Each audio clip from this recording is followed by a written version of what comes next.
안녕하세요. 아날로그 그녀입니다. 제가 개인적으로 주말에도 시간을 내서 따로 바쁘게 진행하던 일이 있었는데 그걸 10월 31일자로 일단은 마감을 해서 한 2주 동안은 주말에 좀 편하게 있어야지 라고 생각을 하고 오늘 책 한 권을 꺼내 들었습니다. 오늘 읽어볼 책은 아름답고 슬픈 야생동물 이야기입니다. 사실 이 책은 짙은 동물기로 더 많이 알려져 있는데 푸른숲 출판사에서는 이렇게 좀 더 예쁜 제목을 지은 것 같아요. 시트는 어렸을 때 아버지가 폭력적이었기 때문에 그 학대를 피하려고 집 밖에 나가서 숲에서 숨어지는 적이 많았다고 하죠. 그래서 이 책에 담긴 이야기들은 실제 자신이 목격한 것들을 조금 가공해서 만든 이야기들이라고 합니다. 그 아버지가 얼마나 혹독했는지 청년이 된 21살이 된 시튼에게 지금까지 키워둔 돈을 양육비를 청구했다고 하는데 그 안에는 출산 비용까지 포함이 돼 있었다고 하죠. 그래서 시트는 돈을 갚고 성을 바꾸고 다시는 아버지를 만나지 않았다고 합니다. 그래서 그런지 이 동물기 안에는 모성애나 부성애나 그 다음에 가족애 이런 것들이 굉장히 많이 담겨 있어요. 그게 기본적으로 동물들의 습성이기도 하겠지만 가슴 뭉클한 이야기들이 아주 많습니다. 특히 기억에 남는 것들은 아내 블랑카를 지극히 사랑했던 늑대 로보 이야기, 그리고 주인에 대한 충성심이 강했던 강아지 빙고, 그리고 누구보다 현명했던 까마귀 실버스타, 그리고 이 책에는 없지만 인간들에 의해 가족을 모두 잃고 외롭게 살아가야 했던 회색곰, 워브 이야기도 저는 개인적으로 참 인상적이었습니다. 그리고 많은 분들이 아마 시턴 동물기에서 오래 기억하는 이야기는 로보 이야기도 있겠지만 아무래도 여우 빅센의 이야기가 아닐까 싶은데요. 여우의 진한 모성애가 그 어쩔 수 없는 선택이 정말 가슴 뭉클하게 하는 그런 이야기죠. 그래서 오늘 제가 읽어볼 이야기도 바로 그 여우의 눈물 편입니다. 개인적으로 최근에 멧돼지들도 참 불쌍하다는 생각을 하거든요. 네, 그래서 이 책이 더 오늘 끌렸던 것 같고요. 그러면 동물문학의 아버지 시턴이 만들어낸 아름답고 슬픈 야생동물 이야기 속으로 한번 들어가 보겠습니다.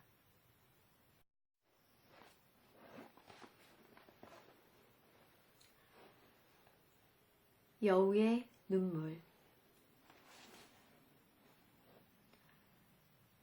스프링필드의 고향집에서 암탉들이 감쪽같이 없어지는 이상한 일이 한 달도 넘게 계속되고 있었다. 그 원인을 밝히는 일이 마침 여름 휴가차 이곳에 온 내 몫으로 떨어졌다. 범인은 금방 밝혀졌다. 닭은 한 번에 딱 한 마리씩만 없어졌고 또 없어지는 시간이 닭들이 닭장으로 가기 전이나 닭장에서 나온 직후인 것으로 보아 동네 사람이나 떠돌이는 아닌 것으로 보였다.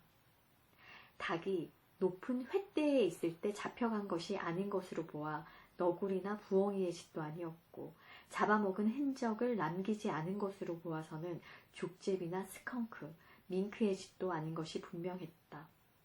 따라서 범인은 단 하나, 여우 녀석밖에는 없었다. 강 건너편 북쪽으로는 소나무가 우거진 에린데일이라는 숲이 있다. 그곳의 얕은 여울목 근처를 자세히 조사한 나는 여우의 발자국들과 우리가 기르는 플리머스로 종 닭의 줄무늬 깃털을 발견했다. 좀 더 확실한 증거를 잡기 위해 더 먼 둑으로 올라가는데 등 뒤에서 까마귀들이 시끄럽게 내지르는 소리가 들려왔다. 뒤돌아보니 까마귀 떼가 여울목에 있는 뭔가를 향해 빠르게 날아내려가고 있었다. 자세히 살펴보니 그곳에서는 캐캐 묵은 이야기가 전개되고 있었다. 도둑이 도둑을 쫓고 있었던 것이다. 여울 가운데로 여우가 무엇인가를 입에 물고 뛰어가고 있는 것이 보였다. 우리 집 뒷뜰에서 또 닭을 훔쳐가지고 돌아오는 모양이었다. 까마귀들은 자기들도 파렴치한 날 도둑인 들 주제에 멈춰라 이 도둑놈아 라고 외치며 훔친 것을 나누어 갖자는 치사한 짓거리를 하려 드는 것이었다. 바야흐로 녀석들 사이에 한판 승부가 벌어지려는 참이었다. 집으로 돌아가기 위해서는 강을 건너야만 했고 그렇게 되면 여우로서는 까마귀 떼의 공격에 그대로 노출될 수밖에 없었다.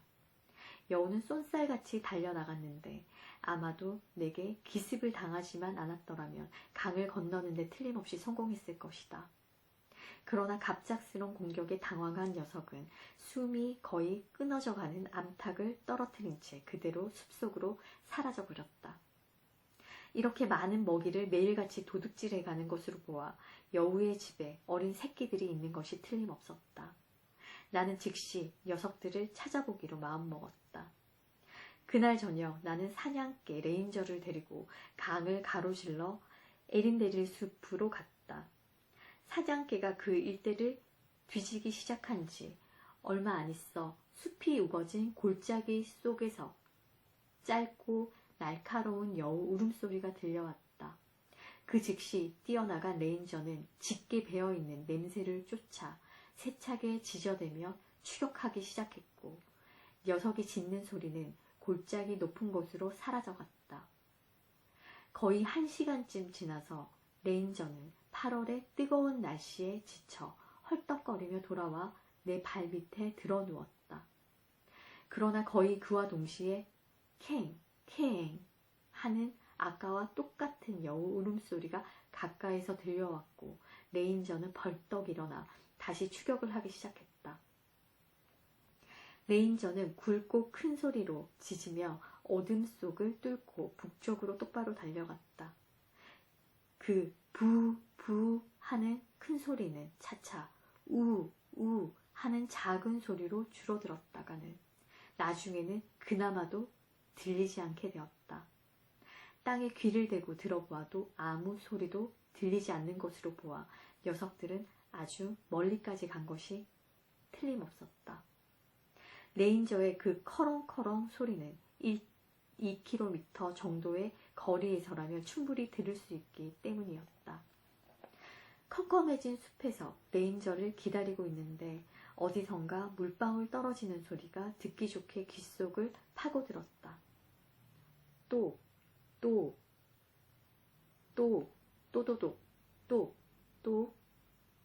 또도독, 또도독. 이처럼 가까운 곳에 샘터가 있는 줄은 몰랐지만 아무튼 이렇게 무더운 밤에 그것은 기분 좋은 일이었다. 소리를 따라가니 참나무가 나왔고 그곳에 샘터가 있었다. 어찌나 감미로운 노래인지 그날 같은 여름밤에 딱 어울리는 기분 좋은 노래였다. 똑, 딱, 똑, 또독, 띡,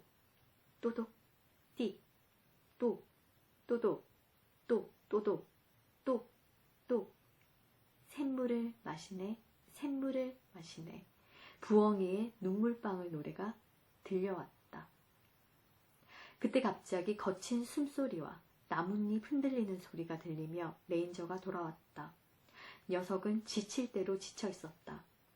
혀는 거의 땅에 닿을 정도로 늘어져 있었고 입에서는 거품이 흘러내리고 있었으며 가쁜 숨을 내쉬느라 배가 들썩들썩했고 가슴과 옆구리는 땀으로 범벅이 되어 있었다. 녀석은 헐떡거림을 잠시 멈추고 충성심을 표시하듯 내 손을 핥은 후 나뭇잎들 위로 털썩 주저앉아 버렸다. 녀석의 숨소리가 어찌나 큰지 다른 소리는 아무것도 들리지 않을 정도였다. 그때 캥! 캥! 하는 여우놈의 지랄맞은 소리가 불과 몇 미터 밖에서 또다시 들려왔고 그제서야 나는 뭔가를 깨달았다. 새끼 여우들이 있는 굴이 아주 가까운 곳에 있었던 것이다. 그래서 우리는 우리를 멀리 끌어내려고 두 마리 어른 여우가 교대로 나선 것이었다. 밤도 깊었고 문제가 해결된 거나 마찬가지여서 레인저와 나는 집으로 돌아왔다. 이 고장에 늙은 여우 가족이 살고 있다는 사실은 이미 알려져 있었지만 이렇게 마을 가까이에 살림집이 있으리라고는 아무도 생각지 못했다. 이 늙은 여우는 스카페이스라는 이름으로 불렸는데 그것은 녀석의 귀 뒤에서부터 눈까지 상처가 크게 나있기 때문이었다. 아마도 토끼를 잡다가 철조망 가시에 찢긴 것으로 보이는데 상처가 아문 자리로 흰 털이 돋아나 이제는 어디서나 눈에 확 띄는 녀석의 특징이 되어버렸다. 지난 겨울에 이 여우를 만나게 되었는데 그때 녀석이 얼마나 꾀쟁이인가를 알게 되었다. 눈이 온 다음날 나는 사냥을 하려고 탁 트인 풀밭을 지나 오래된 물방앗간 뒤 수풀이 움푹 패인 곳을 가고 있었다. 그 속을 보려고 머리를 든 나는 저쪽 멀리 반대쪽에서 내가 가는 길을 가로질러 가고 있는 여우 한 마리를 발견했다. 순간 나는 동작을 멈추고 녀석의 눈에 띄지 않도록 머리 하나 까딱하지 않고서 녀석이 숲속 깊은 곳으로 사라질 때까지 그대로 있었다. 여우가 보이지 않게 되었을 때 나는 허리를 구부린 채 녀석이 모습을 드러낼 만한 저쪽 지점까지 먼저 달려가 꽤 오랫동안 기다렸다. 하지만 여우는 나타나지 않았다. 이상한 생각이 들어 주변을 자세히 조사해 보았다. 그러자 새로 생긴 여우 발자국이 있었는데 그 발자국은 수풀이 움푹 팬 곳을 뛰어넘어 이어지고 있었다. 발자국을 따라 이동하던 나의 눈에 스카페이스가 들어왔다. 녀석은 내 훨씬 뒤쪽에서 엉덩이를 바닥에 깔고 앉아 무척이나 재밌다는 듯이 희죽거리며 나를 바라보고 있었다. 녀석의 발자국을 자세히 살펴본 후에야 모든 것이 명확해졌다. 내가 녀석을 본 바로 그 순간에 녀석도 나를 이미 보았지만 녀석은 마치 진짜 사냥꾼처럼 그 사실을 숨기고 아무것도 못 보았다는 듯이 행동하며 내 시야에서 벗어났던 것이다. 그리고 나서는 있는 힘을 다해 내 뒤쪽으로 돌아 나와 내 실패한 작전을 지켜보면서 흐뭇해했던 것이다. 봄에 나는 스카페이스의 교활함을 다시 한번 경험할 수 있었다. 나는 친구와 함께 목초지 옆으로 난 길을 따라 걷고 있었다.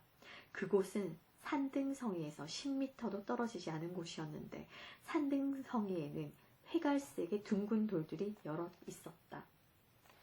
산등성이에서 가장 가까운 곳까지 갔을 때 내 친구가 말했다. 저 세 번째 바윗돌 말인데 아무래도 여우가 앉아있는 것 같아 보이지 않아? 그러나 내 눈에는 그렇게 보이지 않았기 때문에 우리는 그냥 지나쳐갔다. 그러나 얼마 안 가 갑자기 그 둥근 바위 위로 바람이 불어왔는데 바위 표면이 마치 바람결에 쏠리는 동물의 가죽털처럼 흔들렸다. 저건 여우가 틀림없어. 누워 자고 있는걸? 내 친구가 말했다.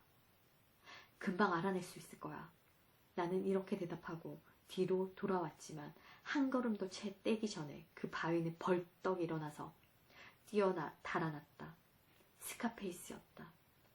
녀석은 불에 타 시커먼 띠 모양을 하고 있는 목초지를 달려가다가 불에 타지 않는 누런 풀숲에 이르러 어디론가 사라졌다. 녀석은 그곳에서 몸을 바닥에 엎드린 채 숨어 있었을 것이다. 우리가 길을 걷는 동안 녀석은 꼼짝도 않고 내내 우리를 지켜보고 있었던 것이다. 이 대목에서 가장 놀라운 것이 녀석이 둥근 돌이나 누런 풀로 자신을 위장했다는 것이 아니라 녀석이 자기가 무엇을 하고 있는지를 알고 있으며 또 그것을 이용하고 있다는 점이다. 우리의 숲을 자기 숲으로 자기 집으로, 그리고 우리 집 마당을 자기네 식량기지로 쓰고 있는 것이 바로 스카페이스와 그 아내 빅슨이었다는 것을 우리는 곧 알게 되었다. 다음 날 아침, 소나무 숲을 조사하던 나는 한 달쯤 전에 파헤쳐진 것으로 보이는 큰 흙더미를 찾아냈다. 굴을 팔 때 나온 흙이 틀림없었지만 구멍은 보이지 않았다. 정말 영리한 여우라면 굴을 팔 때 첫 번째 굴을 판 후 그곳에서 약간 더 멀리 떨어진 덤불숲까지 연결되는 굴을 판다. 그러고 나서 처음에 판 굴은 입구를 아예 막아버리고 덤불숲에 가려진 입구만을 쓴다. 그래서 흙 둔덕의 다른 쪽을 조사하자 이번에는 진짜 입구와 함께 그 안에 어린 새끼들의 둥지가 있다는 증거가 나왔다. 언덕 위를 덮고 있는 덤불 사이로 속이 텅 빈 큰 참피나무 한 그루가 솟아 있었다. 그 나무는 한쪽으로 꽤 기울어져 있었는데 뿌리 쪽에 큰 구멍이 나 있었고 그 위쪽으로는 그보다 작은 구멍이 있었다. 어릴 적에 우리는 이 나무에서 스위스의 로빈슨 일가라는 놀이를 하곤 했다. 우리는 고목의 안쪽에 계단을 만들어 오르락내리락 하기 쉽게 만들었었다. 이제 그것을 이용할 일이 생겼다. 다음날 햇볕이 따뜻하게 비치자 나는 그곳으로 가서 그 나무 꼭대기로 올라가 근처에 있는 굴에서 사는 여우 가족을 흥미있게 지켜보았다. 그곳에는 새끼 여우 4마리가 있었다. 보송보송한 털, 길고 굵은 다리와 천진난만한 표정으로 인해 마치 새끼 양처럼 보였다. 그러나 다시 한번 보니 뾰족한 코와 날카로운 눈초리를 가진 그 야비해 보이는 얼굴 생김새로 보아 녀석들이 양이 아니라 그 교활한 스카페이스의 피를 받은 새끼 여우란 것이 확실했다. 햇볕을 쬐기도 하고 서로 씨름을 하기도 하며 놀던 새끼 여우들은 부스럭거리는 소리에 잠깐 놀라 굴 속으로 도망쳐버렸다. 그러나 놀랄 만한 일은 아니었다. 바로 어미 여우가 소리의 주인공이었기 때문이다. 암탉 한 마리를 또 훔쳐가지고 온 어미 여우가 덤불에서 걸어 나오는 소리였던 것이다. 내 기억이 맞다면 17번째 닭이다. 어미 여우가 낮은 소리로 부르자 허둥지둥 뛰쳐나왔다. 그러고 나서 신나는 광경이 이어졌다. 물론 내 생각에 그랬다는 것이지 숙부가 보았다면 전혀 유쾌하지 않은 모습이었을 것이다. 새끼들은 쏜살같이 암탉에게 덤벼들어 싸웠다. 어미 여우는 흐뭇해하며 바라보았지만 혹시 모를 적들에 대한 경계는 늦추지 않았다. 어미의 얼굴 표정은 정말 볼만했다.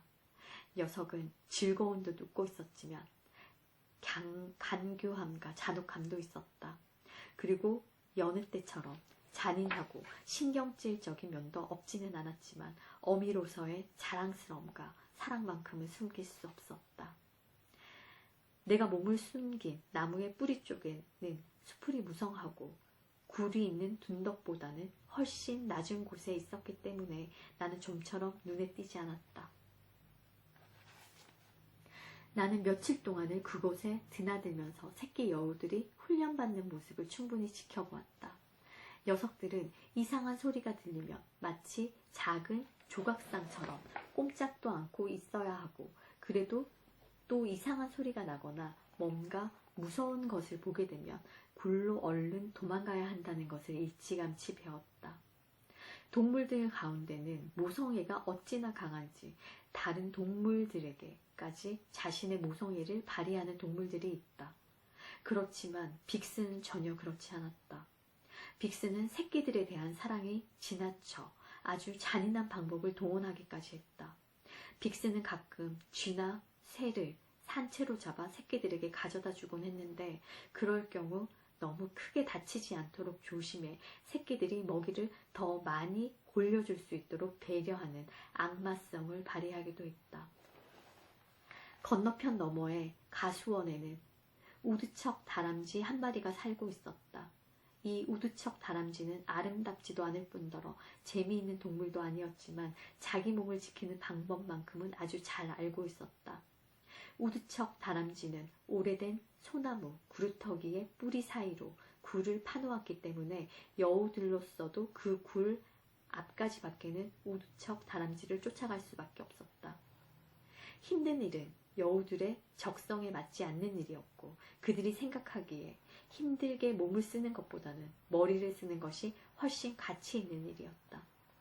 이 우두척 다람쥐는 아침마다 구루터기 위로 올라와 햇볕을 즐겼다. 그리고 만약 근처에서 여우를 발견하면 구루터기에서 내려와 자기 굴 앞으로 갔는데 적이 그보다 더 아주 가까이 오면 굴 속으로 들어가 위험이 사라질 때까지 언제까지고 그곳에 숨어 있었다. 어느 날 아침 빅슨과 그의 남편은 새끼들도 이제는 우두척 다람쥐가 어떤 동물인지 알아야 될 때도 되었고 하니 가수원에 사는 이 우두척 다람쥐를 새끼들의 실물 교육 재료로 이용하면 좋겠다고 결정했다. 그래서 그들은 소나무 구루터기 위 척키 영감에게 들키지 않도록 조심하면서 함께 가수원의 울타리로 갔다. 그러고 나서 스카페이스의 가수원 안으로 모습을 드러내고는 구루터기를 멀찌감치 지나쳐서 조용히 걸어갔다. 스카페이스는 경계심 많은 우두척 다람쥐가 자신을 보고 있을 것이라는 점을 알고 있었지만 그쪽으로는 한 번도 고개를 돌리지 않았다. 여우가 처음 가수원으로 들어섰을 때 우두척 다람쥐는 침착하게 자신의 굴 입구로 내려갔다. 우두척 다람쥐는 여기서 여우가 지나가기를 기다리다가 결국은 조심해서 나쁠 것이 없다는 생각이 들어 굴 속으로 들어가 버렸다. 그것은 여우 부부가 바라던 바였다. 바로 그 순간 지금까지 숨어있던 빅슨이 재빨리 뛰어나와 구루터기 뒤쪽으로 숨었다. 스카페이스는 계속해서 느릿느릿 걸어가고 있었다. 이제 더 이상 놀랄 일이 없게 된 우두척 다람쥐는 얼마 후 나무뿌리 사이로 머리를 내밀고 주위를 살폈다. 여우는 계속해서 저쪽으로 점점 더 멀리 가고 있었다. 여우가 멀리 지나가자 점점 더 대담해진 우두척 다람쥐는 좀 더 자세히 보기 위해 구루터기로 기어 올라갔다. 바로 그때 빅슨이 단숨에 뛰어나와서 우두척 다람쥐를 잡아물고는 기절할 정도로 사납게 흔들어댔다. 그때까지 계속 곁눈질을 하며 가던 스카페이스가 갑자기 돌아왔다. 그러나 빅슨이 우두척 다람쥐를 입에 물고 굴로 데려올 준비를 다 끝마친 상태였기 때문에 스카페이스가 도와줄 일은 없어 보였다. 굴로 돌아올 때 빅슨은 우두척 다람쥐에게 아직 싸울 힘이 남아있게끔 조심조심해서 물고 왔다. 우프 하고 나직한 소리로 새끼들을 부르자 녀석들은 마치 놀이를 하러 나오는 아이들처럼 몰려나왔다. 어미가 다친 우두척 다람쥐를 던져주자 새끼 4마리가 조그맣게 으르렁거리며 달려들어 그 작은 주둥이로 먹이를 물어댔지만 목숨을 걸고 있는 힘을 다해 싸운 우두척 다람쥐는 새끼 여우들을 물리치고는 절뚝거리며 천천히 숲으로 도망가기 시작했다. 그러자 어린 새끼들도 마치 사냥개처럼 뒤를 쫓아가 우두척 다람쥐의 꼬리와 옆구리를 물고 잡아당기려 했지만 잘 되지가 않았다. 그래서 보다 못한 빅슨이 단숨에 달려들어 녀석을 다시 넓은 곳으로 데려왔고 그러자 새끼들이 다시 못살게 굴었다. 이런 과정이 여러 차례 반복되었다. 그리고 마침내 새끼 한 마리가 우두척 다람쥐에게 심하게 물리는 일이 벌어졌고 새끼의 비명소리에 놀란 빅슨이 달려들어 이 비참한 신세의 동물을 단숨에 물어 죽였다. 굴에서 그리 멀리 떨어지지 않은 곳에는 움푹 패인 땅이 있는데 잡초가 우거진 그 땅이 들쥐들의 운동장이었다. 새끼들이 숲속에서 살아가는데 필요한 교육을 처음 받는 곳이 바로 그곳이었다. 녀석들의 첫 실습물은 쥐였는데 쥐는 잡기가 가장 쉬운 사냥감이었다. 교육에서 가장 큰 비중을 차지한 것은 뿌리 깊은 본능을 바탕으로 한 따라하기였다. 어미 여우는 가만히 엎드려서 잘 봐라, 나처럼 해봐라 등을 뜻하는 한두 가지 신호를 가지고 있었는데 이것들은 매우 많이 사용되는 것이었다. 바람이 불지 않는 어느 날 저녁 무렵에 어미 여우가 새끼들을 데리고 이곳에 왔다. 여기서 어미 여우는 새끼들에게 풀밭에 꼼짝 않고 있도록 지시하였다. 바로 그때 찍찍하고 우는 작은 소리가 들렸다. 사냥감이 움직이고 있는 것이었다. 빅스는 몸을 일으켜 발끝으로 풀밭까지 걸어갔다. 빅스는 웅크리지 않고 최대한 서서 걸었는데 때로는 뒷발로만 걷기도 했다. 되도록 멀리 보기 위해서였다. 들쥐들이 다니는 길은 풀 속에 가려져 있었기 때문에 쥐가 어디쯤 있는지를 알려면 조금씩 흔들리는 풀 끝에 의지하는 수밖에 없었는데 그것이 바로 들쥐 사냥을 바람이 불지 않는 날에만 할 수 있는 이유였다. 그리고 그 술책이란 쥐의 위치를 파악하고 나서 순식간에 덮친 다음 나중에 확인하는 것이다. 빅스는 풀쩍 뛰어올랐다. 죽은 풀줄기들 사이로 빅슨이 움켜진 것은 찍찍하고 최후의 비명을 내지르는 들쥐였다. 쥐는 이내 잡아먹혔다. 그러자 새끼 4마리들도 서투르나마 어미가 한 것과 똑같이 해보았다. 드디어 가장 큰 새끼 여우가 생전 처음으로 사냥감을 잡았다. 녀석은 흥분으로 몸을 부르르 떨면서 그 진주알 같은 작은 우윳빛 이빨로 쥐를 깨무는 타고난 잔인성을 발휘했는데 그 녀석 자신도 아마 깜짝 놀랐을 것이다. 그 다음번 가정교육은 붉은 다람쥐에 관한 것이었다. 수다스럽고 상스러운 짐승의 붉은 다람쥐들 가운데 하나가 여우 가족의 이웃에 살고 있었는데 녀석은 날마다 여우들을 놀려댔다. 여우 새끼들은 붉은 다람쥐를 잡으려고 여러 차례 시도해보았지만 매번 헛수고에 그쳤다.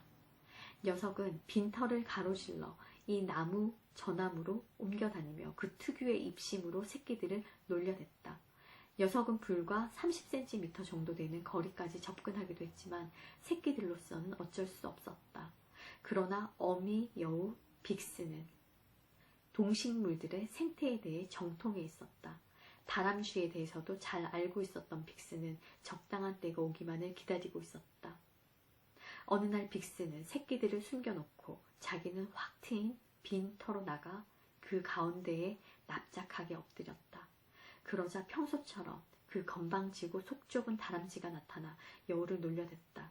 그러나 빅스는 털 하나 까딱하지 않았다.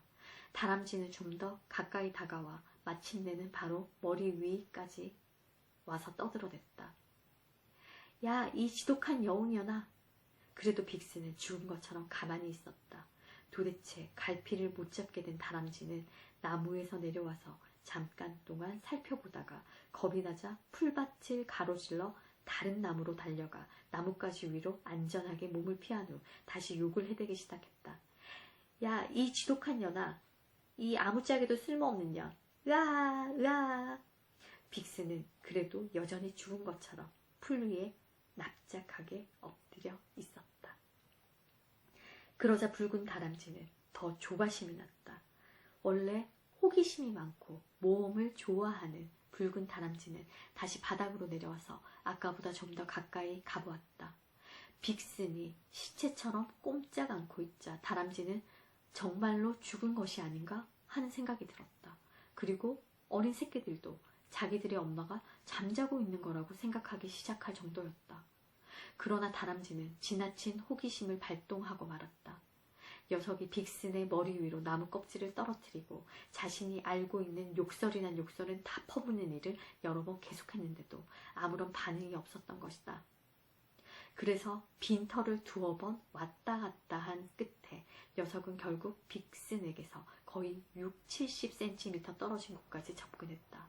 바로 그 순간 가만히 지켜보고 있던 빅스는 눈 깜짝할 사이에 뛰어올라 녀석을 덮쳤다. 그러자 어린 새끼들이 달려들어 녀석의 살을 뜯어먹기 시작했다. 이로써 새끼들의 초보적인 교육은 끝난 셈이었다. 힘이 강해진 새끼들은 직접 들판으로 나가 추격이나 냄새 맡기 같은 좀 더 수준 높은 교육을 받기 시작했다. 새끼들은 각각의 먹잇감에 적합한 사냥법을 배워나갔다.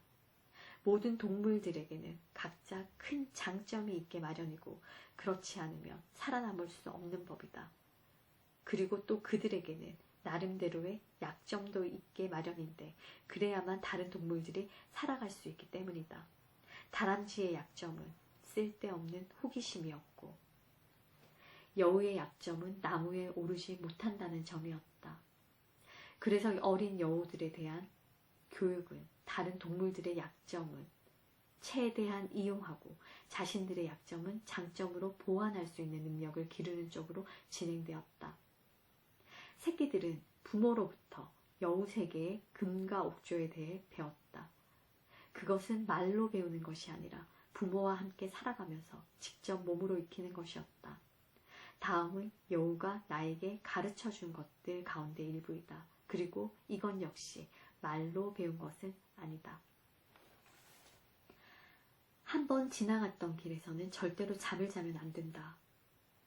눈보다는 코가 앞에 있으니 눈보다는 코를 믿어라. 바람이 부는 쪽으로 달리는 짓은 멍청한 짓이다. 흐르는 시냇물은 많은 병을 치료해준다.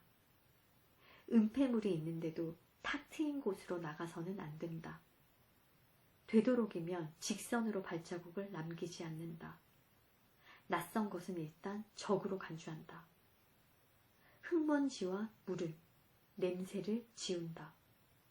토끼가 사는 숲에서 쥐를 사냥하거나 닭이 노는 곳에서 토끼를 사냥하면 안 된다. 풀밭에는 들어가지 않는다. 새끼들은 이런 교훈들을 머릿속에 잘 넣어두었다. 그래서 냄새를 분간하지 못하는 상대를 쫓아가는 따위의 어리석은 짓은 하지 않았다. 내가 상대의 냄새를 맡을 수 없다는 것은 상대가 내 쪽의 냄새를 맡을 수 있는 방향으로 바람이 분다는 것을 뜻하기 때문이다. 새끼들은 날마다 자기들이 사는 숲에 새와 짐승들에 관해 배워나갔다. 그리고 엄마와 아빠 여우를 따라 다른 곳까지 갈 수 있게 되자 새로운 동물들에 대해서도 알게 되었다. 차차 녀석들은 움직이는 것이라면 뭐든지 그 냄새를 알 수 있다고 생각하기 시작했다. 그러던 어느 날 밤 어미 여우가 들판으로 새끼들을 데리고 나갔는데 거기서 새끼들은 바닥에 까맣고 널따랗게 생긴 이상한 것이 하나 있는 것을 보았다. 빅스는 새끼들에게 그것의 냄새를 맡게 할 목적이었던 것이다. 그런데 냄새를 맡자마자 털끝이 곤두서고 부르르 떨리기 시작했다. 그러나 새끼들은 자기들이 왜 그런지 알 수 없었다. 그 냄새는 피를 끓게 하고 온몸을 본능적인 증오심과 공포로 가득 채웠다. 새끼들이 충분한 경험을 했다고 생각한 어미 여우는 이게 사람의 냄새라는 거다 라고 말해주었다.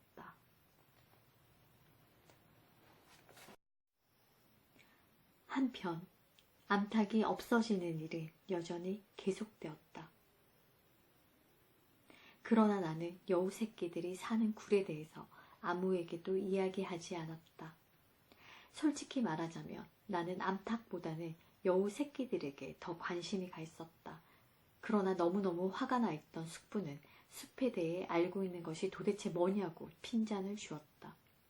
나는 숙부의 마음을 풀어주기 위해 어느 날 사냥개를 데리고 숲으로 가서 탁 트인 언덕배기에 있는 한 구루터기에 걸터 앉아서는 개에게 나가보라고 명령했다.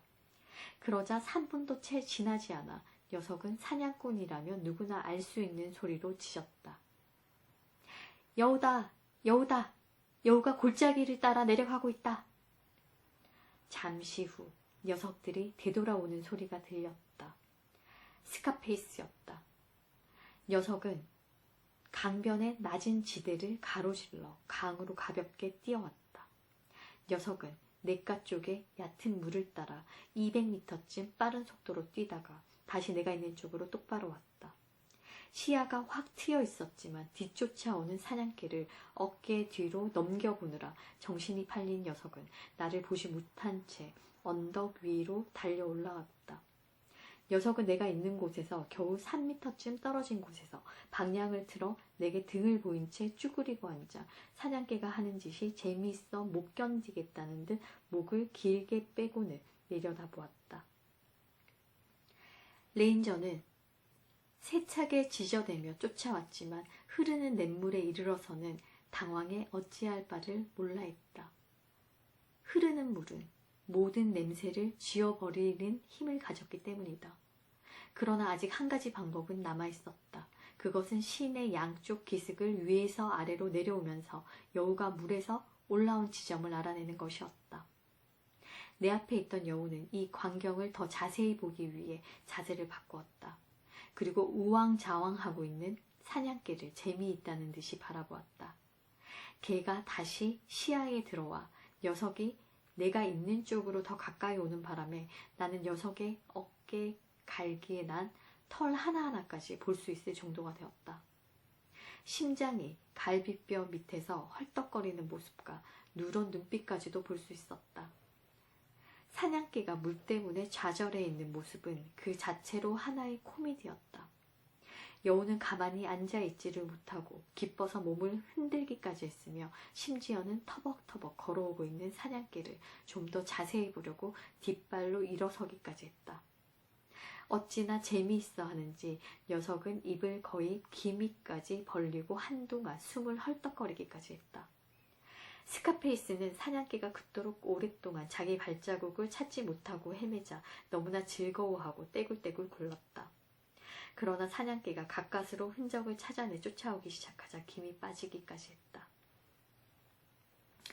사냥개가 언덕 쪽으로 올라오기 시작하자 여우는 조용히 숲속으로 가버렸다.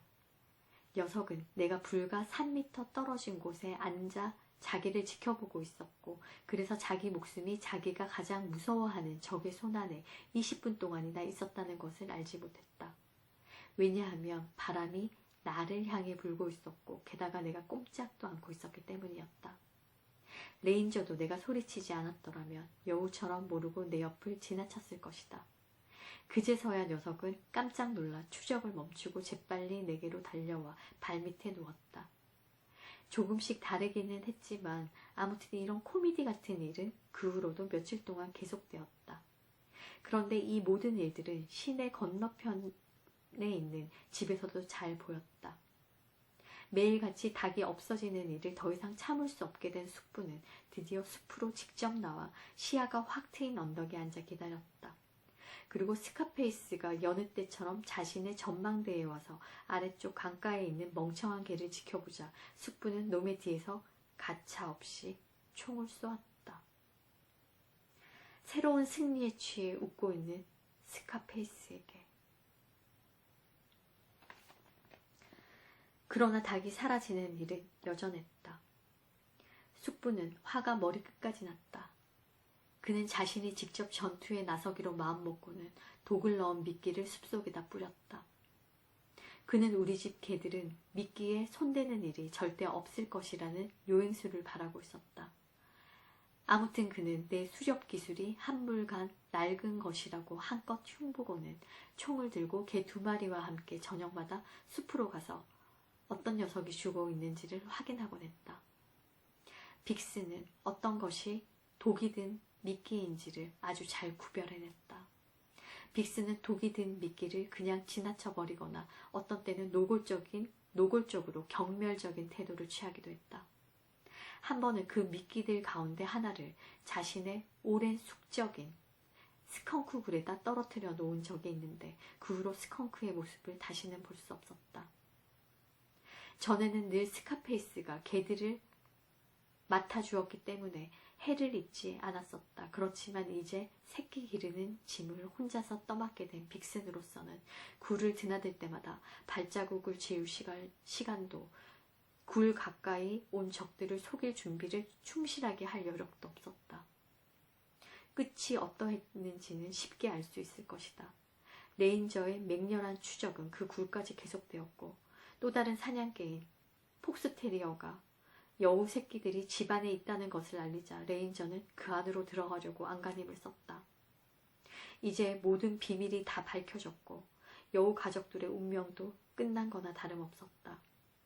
일꾼들이 곡괭이와 삽을 들고 와서 굴을 파기 시작했고 그동안 우리는 개와 함께 그 옆에 서 있었다.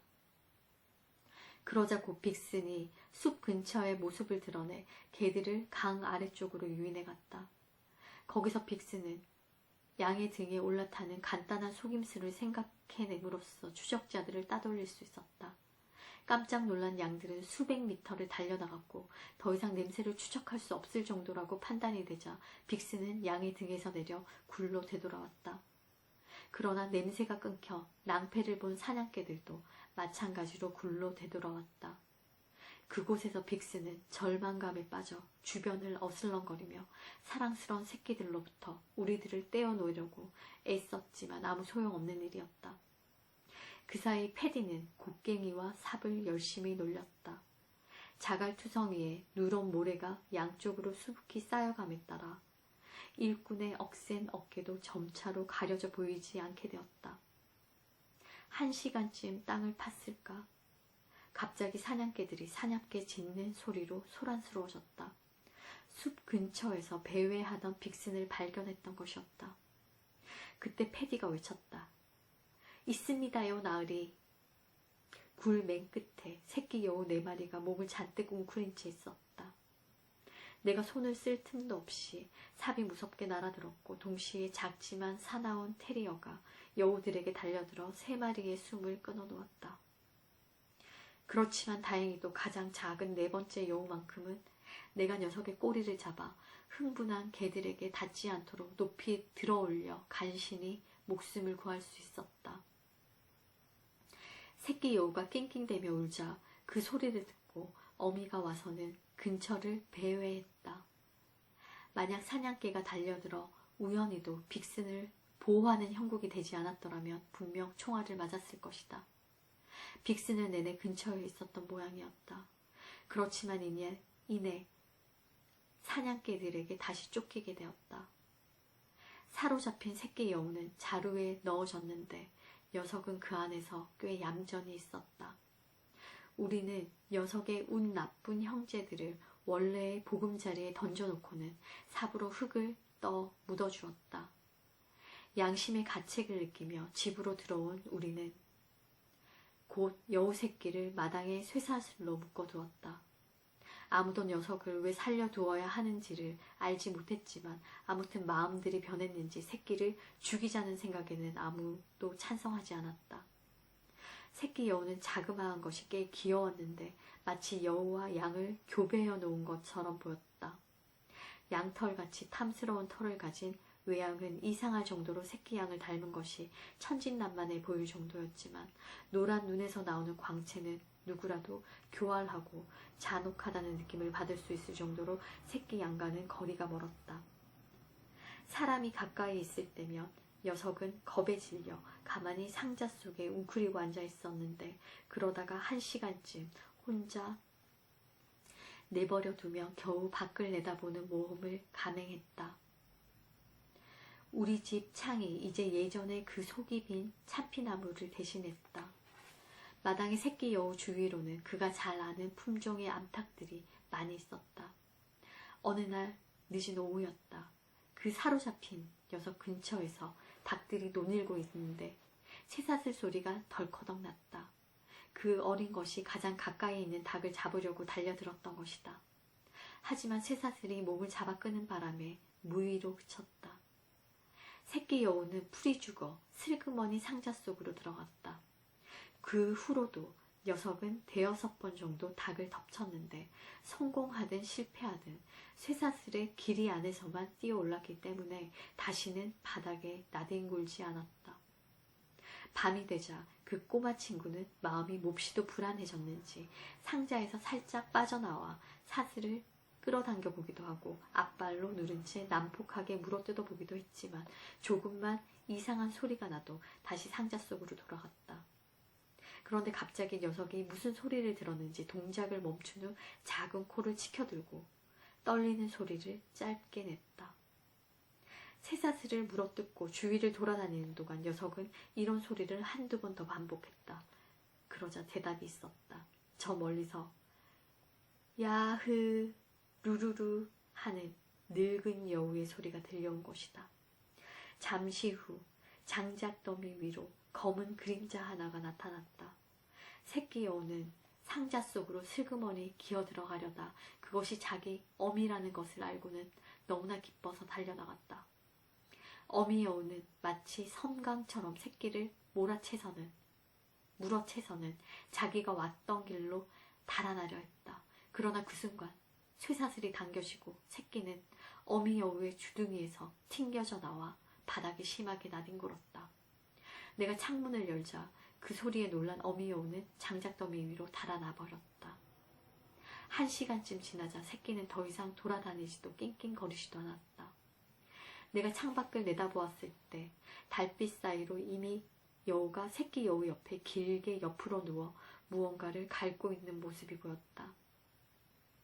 그때 덜커덕하는 쇳소리가 나서 그것이 무엇인지를 알게 되었다. 그것은 가혹한 쇠사슬이었다. 그리고 그 와중에도 새끼 여우는 어미 여우의 따뜻한 젖을 빨고 있었다. 내가 밖으로 나가자 어미 여우는 어두운 숲속으로 도망쳐버렸다. 상자 옆에는 피투성이가 된 작은 쥐 2마리가 놓여 있었는데 아직도 온기가 가시지 않은 것으로 보아 헌신적인 어미가 새끼에게 가져다 준 것이 틀림없었다. 아침이 되어 가보니 새끼 여우를 묶어둔 쇠사슬이 목에서 30-40cm 가량 반짝반짝 빛나고 있었다. 걸어서 숲을 가로질러 부서진 여우굴로 간 나는 거기서도 여우의 흔적을 볼 수 있었다.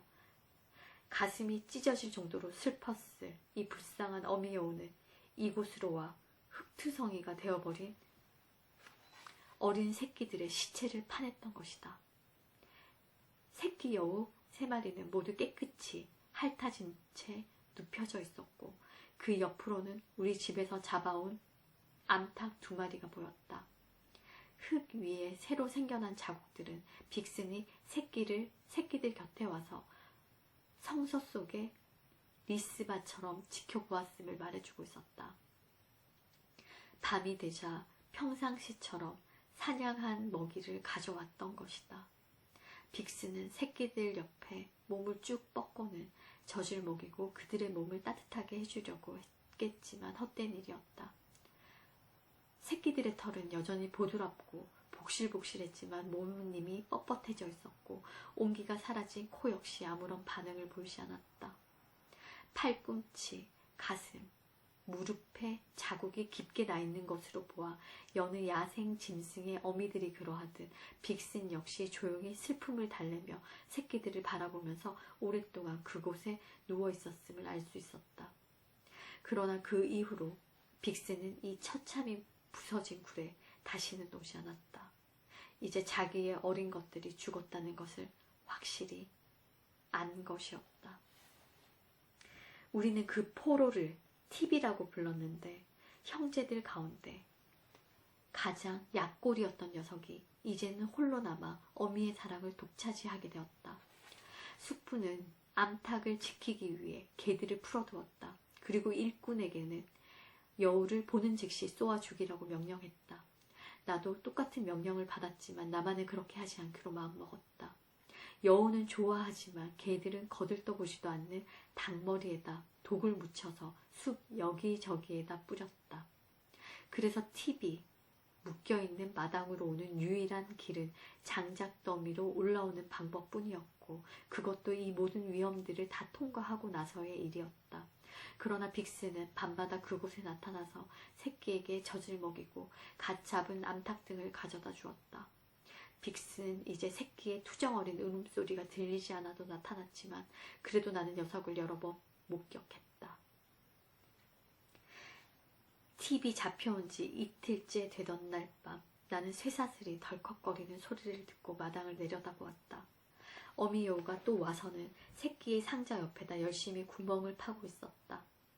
어미 여우는 자기 몸이 반쯤 묻힐 정도의 구덩이가 파지자 쇠사슬을 끌어다 그곳에 묻은 후 다시 흙으로 덮었다.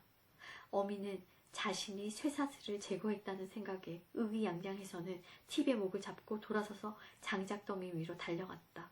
그러나 이렇게 슬플 수가. 새끼 여우는 이번에도 어미에게서 튕겨져 나와 바닥에 심하게 나자빠졌다. 불쌍한 어린 것. 녀석은 상자 안으로 기어 들어가면서 훌쩍였다. 반 시간쯤 지난 후 개들이 심하게 지저대기 시작했는데 그 소리는 먼 숲 쪽에서 곧장 사라져갔다. 나는 그것이 개들이 여우를 쫓고 있는 소리라는 것을 알았다. 개들은 철로가 있는 북쪽으로 꺾어서 달렸는데 소리가 점차 멀어지더니 더 이상 들리지 않게 되었다. 다음날 아침이 되어도 사냥개들은 돌아오지 않았다. 곧 우리는 그 이유를 알 수 있었다. 여우들은 기찻길에 대해서 이미 오래전부터 잘 알고 있었다. 그리고 녀석들은 그것을 이용하는 방법을 몇 가지쯤 궁리해냈다. 하나는 사냥개에게 쫓길 때 열차가 다가오기 직전까지 철로 위를 오랫동안 걷는 것이다. 쇠에는 냄새가 잘 남지 않는 데다 기차가 지나가면서 냄새를 완전히 지워준다. 게다가 그렇게 하면 사냥개들을 기차에 치여 죽게 만들 수 있는 기회를 덤으로 얻게 되기도 한다. 그리고 실행하기는 어렵지만 훨씬 더 확신한 방법도 있다. 기차가 바로 코앞까지 왔을 때 사냥개들을 높은 철교 위로 유인하는 것인데 이렇게 하면 녀석들은 틀림없이 기차에 치여 죽게 된다. 바로 이 두 번째 기술이 멋지게 실행에 옮겨진 것이다. 우리는 다리 밑에서 엉망이 된 채 죽어있는 레인저를 발견했다. 빅슨의 복수가 시작된 것이었다. 그날 밤 빅슨은 지친 전박이가 돌아오기 전에 다시 마당으로 와서는 암탉을 잡아 티베가 가져다 주었다. 그리고 새끼 곁에 몸을 쭉 펴고 누워 젖을 주었다. 빅스는 자기가 먹이를 가져다 주지 않으면 새끼가 아무것도 먹지 못할 거라고 생각하는 모양이었다. 다음 날 암탉의 시체를 본 숙부는 지난밤에도 빅슨이 왔다 간 것을 알게 되었다.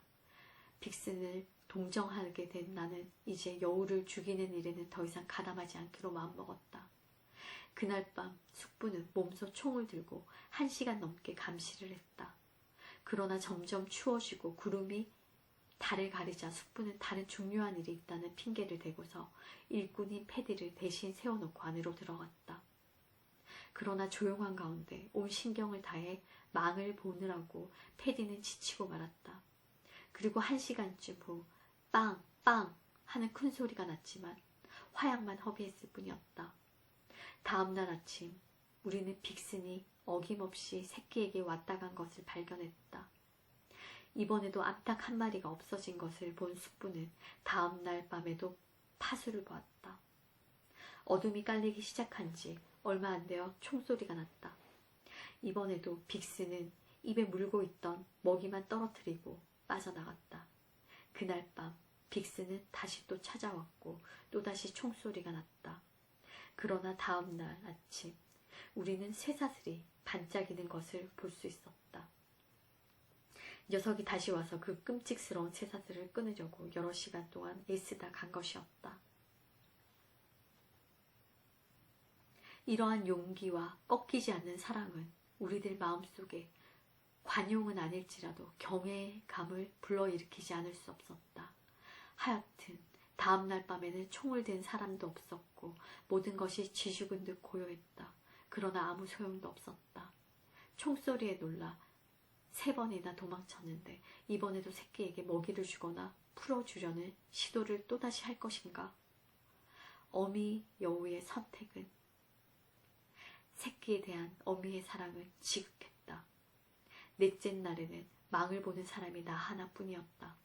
새끼 여우의 낑낑거리는 울음소리가 들리자 나무더미 위에서 그림자 같은 것이 나타났다. 그런데 빅슨의 입에는 암탉도 다른 먹이도 물려있지 않은 것 같았다. 그 빈틈없는 여우가 드디어 사냥에 실패한 것일까? 이번에는 자기의 유일한 새끼에게 줄 먹이가 없는 것일까? 아니면 사람들이 새끼에게 음식을 주고 있다는 것을 믿게 된 것일까? 어느 것도 맞지 않았다. 야생의 어미가 가진 사랑과 증오는 진실된 것이었다. 빅슨의 유일한 바람은 새끼를 자유롭게 해주는 것뿐이었다. 빅슨은 새끼를 구하기 위해서 자신이 아는 방법은 모두 다 써보았고 어떤 위험이라도 다 감수했다. 그러나 모두 다 소용이 없었다. 빅스는 마치 그림자처럼 다시 왔다가 금방 사라졌고, 팁은 어미가 떨어뜨려 놓고 간 것을 입에 물고는 웅크리고 앉아 맛있게 먹었다. 그러나 그것을 먹자마자 칼로 찌르는 듯한 고통이 찾아들었고 그와 동시에 비명이 새어나왔다. 발버둥을 쳤지만 그것도 잠시뿐. 어린 여우는 곧 숨을 거뒀다. 빅슨의 모성애는 강했지만 그보다 더 강한, 더 고매한 생각이 있었던 것이다. 빅슨은 독약의 힘도 또 독이 든 먹이의 정체도 잘 알고 있었다. 그리고 새끼가 살았더라면 새끼에게 독이 든 먹이를 가려낼 수 있도록 가르쳐 주었을 것이다. 하지만 이제 빅슨은 가슴 속에 모성애를 억누르고 새끼를 자유롭게 해줄 수 있는 마지막 방법을 선택해야 했다. 그것은 새끼의 구차스러운 삶을 어미 스스로 마감시켜주는 것이었다. 눈이 땅에 쌓이면 우리는 숲을 조사한다. 겨울이 오자 나는 빅슨이 더 이상 이곳 에린데일 숲에 나타나지 않는다는 것을 알 수 있었다. 빅슨이 어디로 갔는지는 아무도 알 수 없었다. 그러나 이것만큼은 확실했다. 그는 2번 다시 나타나지 않을 것이다. 어쩌면 빅슨은 자기 새끼들과 남편이 살해된 이 슬픈 기억을 떨쳐버릴 수 있는 아주 먼 곳으로 가버렸을지도 모른다.